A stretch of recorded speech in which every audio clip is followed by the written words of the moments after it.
ఒకే పిండితో ఇడ్లీ మరియు దోశ ఎలా చేయాలో చూద్దాం. 2 గ్లాసుల జొన్నలు, 1 గ్లాస్ మినపగుండ్లు తీసుకొని వాటిని క్లీన్గా 3 సార్లు కడగండి. తర్వాత ఫ్రెష్ వాటర్ని పోసి 8 అవర్స్ నానబెట్టుకోండి. తీసిన తర్వాత మిక్సీ జార్లోకి వేసుకొని దానిని గ్రైండ్ చేసుకోండి. మరీ మెత్తగా చేయొద్దు, కొంచెం పలుకులు ఉండేలా చూసుకోండి.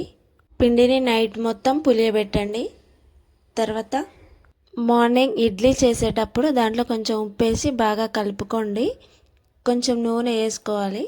వేసుకున్న తర్వాత పిండిని అయితే అందులో పెట్టాలి. ఒక హాఫ్ అన్ అవర్ ఇడ్లీని అయితే మనం స్టవ్ ఆన్ చేసి పెట్టుకుందాం. చూస్తున్నారుగా, ఇడ్లీ అయితే రెడీ అయిపోయింది. ఇదే పిండిని ఇంకో గిన్నెలో తీసుకొని కొన్ని వాటర్ అయితే పోసుకోండి. దోశ ప్యాన్ పెట్టుకొని దోశనైతే ఇప్పుడు మనం స్టార్ట్ చేయొచ్చు. ఒకే పిండితో 2 విధాలుగా చేయొచ్చు అన్నమాట. మీలో ఎవరైనా మన ఛానల్ని కొత్తగా చూస్తున్నట్టయితే సబ్స్క్రైబ్ చేసుకోండి, ఒక చిన్న లైక్ ఇవ్వండి. చూసారుగా, దోశ అయితే రెడీ అయిపోయింది. చాలా క్రిస్పీగా వస్తాయి. దీంట్లోకి చట్నీ కంటే కొర్రీ పచ్చడి చాలా బాగుంటుంది.